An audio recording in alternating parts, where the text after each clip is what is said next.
देखिए, बौद्ध धर्म का आज दूसरा वॉल्यूम पढ़ रहे हैं, दूसरा भाग पढ़ रहे हैं। महात्मा बुद्ध बचपन से एकांत अवस्था को चुना था। किस अवस्था को चुना था? एकांत अवस्था को। वैसी अवस्था जिस अवस्था में कोई नहीं जाए, एकदम शांत मुद्रा में रहते थे। कैसी मुद्रा में रहते थे? शांत मुद्रा में रहते थे। यह देखकर इनके पिता सूर्योधन ने कहा, मतलब बुद्ध के पिता सूर्योधन ने कहा, बुद्ध के सारथी, बुद्ध का सारथी का नाम था बेटा छंदक। क्या नाम था? छंदक। उन्होंने कहा कि इसे कपिल वस्तु का सैर करवाया जाए। किस वस्तु का? कपिल वस्तु का सैर करवाया जाए। जब महात्मा बुद्ध पहला दिन कपिल वस्तु के सैर पर निकलते हैं तो कैसे आदमी को देखते हैं? बूढ़ा आदमी को। कैसे आदमी को देखते हैं? बूढ़ा आदमी को देखते हैं। तब महात्मा बुद्ध ने, और यह बूढ़ा आदमी का काम क्या था? लाठी लेके चल रहा था, है ना? महात्मा बुद्ध ने किससे पूछा? सारथी से पूछा कि यह कैसा व्यक्ति है? सारथी ने कहा कि महाराज यह बूढ़ा व्यक्ति है। कैसा व्यक्ति है? बूढ़ा व्यक्ति है। तब महात्मा बुद्ध ने कहा कि क्या यह अवस्था मेरे साथ भी आ सकता है? सारथी ने कहा कि हाँ, यह अवस्था आपके साथ भी क्या होता है? आएगा। ये आ क्या सकता है? क्योंकि जो व्यक्ति जन्म लिया है वह व्यक्ति वृद्ध अवस्था को क्या करेगा? प्राप्त करेगा। महात्मा बुद्ध ने कहा रथ को वापस ले लिया जाए। रथ को क्या ले लिया जाए? वापस ले लिया जाए। जब महात्मा बुद्ध दूसरे दिन कपिल वस्तु के सैर पर निकलते हैं तो एक बीमार आदमी को देखते हैं। कैसे आदमी को? बीमार आदमी को देखते हैं, जो अपने पीड़ा के कारण क्या कर रहा था? करा रहा था। महात्मा बुद्ध फिर सारथी से पूछते हैं कि यह कैसा व्यक्ति है? सारथी ने कहा महाराज यह बीमार व्यक्ति है। अर्थात तब महात्मा बुद्ध ने कहा कि क्या यह अवस्था मेरे साथ भी आ सकता है? सारथी ने कहा कि महाराज जो व्यक्ति जन्म लेता है वह व्यक्ति एक ना एक दिन बीमार पड़ता है। बीमारी किसी को कह के नहीं आता है और बीमारी किसी को छोड़ा ही नहीं है। अगर बीमारी किसी को छोड़ता, याद करिए, अगर बीमारी किसी को छोड़ता तो सबसे बड़ी बात है कि पैसे वाले लोग कभी बीमार नहीं पड़ते। अब तो घूस के जमाना है ना? तुरंत 10,000 5,000 दे के कहते कि आप किसका घर? दूसरे के घर चल जाइए। तो हमेशा बीमार कौन आदमी पड़ता जानते हो? गरीब आदमी। महात्मा बुद्ध बोला फिर से रथ को वापस ले लिया जाए। तीसरे दिन कपिल वस्तु के सैर पर निकलते हैं तो एक मृत आदमी को देखते हैं। कैसे आदमी को? मृत आदमी को देखते हैं।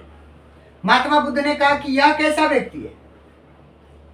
तब सारथी ने कहा कि महाराज आत्मा जो होता है, शरीर जो होता है आत्मा का वस्त्र है। आत्मा का क्या है? वस्त्र है। और जब वस्त्र पुरान हो जाते हैं तो जिस प्रकार से वस्त्र को हम लोग क्या करते हैं? फेंक देते हैं। उसी प्रकार से जब यह शरीर क्या होता है?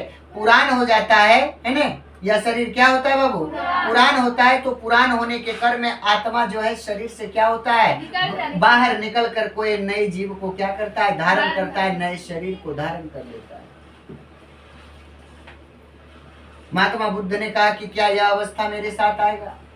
बोला जी हाँ, क्योंकि जो व्यक्ति जन्म लिया है वह व्यक्ति एक ना एक दिन मृत अवस्था को क्या करेगा? प्राप्त करेगा। महात्मा बुद्ध ने कहा फिर से कि रथ को क्या किया जाए? वापस ले लिया जाए। महात्मा बुद्ध जब चौथे दिन कपिल वस्तु के सैर पर निकलते हैं तो एक सन्यासी को देखते हैं। किसको देखते हैं? सन्यासी को देखते हैं। सन्यासी बड़ा खुश था, हंस रहा था, गा रहा था, मुस्कुरा रहा था और मुस्कुराते हुए क्या कर रहा था? आगे बढ़ रहा था, आगे जा रहा था। तब महात्मा बुद्ध ने कहा सारथी से कि क्या यह अवस्था मेरे साथ आ सकता है? बोला नहीं। बोला यह कैसा व्यक्ति है? तो बोला महाराज यह सन्यासी है। या क्या है? सन्यासी है। ये माया और मोक्ष के बंधनों से क्या है? मुक्त है। इसके साथ कोई और अवस्था या अवस्था आ नहीं सकता। इस अवस्था में जाना पड़ता है ना? इस अवस्था में क्या होता है? जाना पड़ता है। महात्मा बुद्ध ने कहा फिर रथ को क्या किया जाए? वापस ले लिया जाए। तो चौथा दिन जब कपिल वस्तु के सैर पर निकलते हैं तो किसको देखते हैं? सन्यासी को। महात्मा बुद्ध ने कहा विश्व दुखों से भरा है। विश्व किससे भरा है? विश्व दुखों से भरा है। किसने कहा था? महात्मा बुद्ध ने। और यह बात किससे लिया गया है? तो कहिएगा उपनिषद से। किससे लिया गया है? उपनिषद से। तो देखिए महात्मा बुद्ध कितने दृश्य को देखकर घर को त्यागे तो क्या बोलिएगा? चार दृश्य को देखकर घर को क्या किए थे? पहला दिन कौन सा आदमी था? दूसरा दिन, तीसरा दिन, चौथा दिन विश्व दुखों से क्या है? किसने कहा था? किसने कहा था? महात्मा बुद्ध ने कहा था। किससे लिया गया है ने? कोई दिक्कत है यहाँ तक? सबको आ गया समझ में कि नहीं आया? आया ने? अब इस दिन से महात्मा बुद्ध और शुद्ध रहने लगे। क्या रहने लगे? और शुद्ध रहने लगे कि क्या जीवन है, क्या जीवन की गाड़ी है ना? बीमार भी पड़ना है, बूढ़ा भी होना है, मर भी जाना है, लेकिन सन्यासी नहीं होना है। उस दिन से और महात्मा बुद्ध शुद्ध होते रहे और एकांत हो गए। तब महात्मा बुद्ध के पिता सुर्योधन ने बालिकाओं से कहा कि इसे जो है नाच दिखाओ। क्या दिखाओ? नाच दिखाओ। एक रूम में बंद थे महात्मा बुद्ध और सब लड़कियां क्या कर रही थी? नाच रही थी। फिर भी महात्मा बुद्ध पर इसका कोई असर नहीं पड़ा हुआ, चुपचाप एकदम बैठल थे।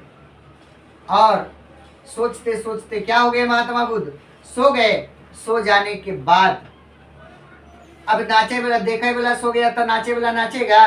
नाचने वाले भी क्या हो गई? सो गई। और सोने के क्रम में जब आधरात को नींद टूटता है तो देखता है किसी का बाल बिखरा हुआ है ना? खतरनाक रूप धारण कैले। समझा? किसी के तन पे वस्त्र नहीं है, क्योंकि बच्चियां जो थी नाचते नाचते क्या हुई? थक गई और थकने के क्रम में जैसे तैसे क्या हो गई? सो गई। और जब महात्मा बुद्ध को आधी रात में जब नींद टूटी तो सभी नाचने वाली लड़कियां को देखकर इनका मन और क्या हो गया? व्याकुल हो गया। और क्या हुआ? भर गया। बोला यह अवस्था, यह सब जो है, यह अवस्था ठीक नहीं है। क्लियर हो गया? और किसी आदमी को दिक्कत? नहीं। चलिए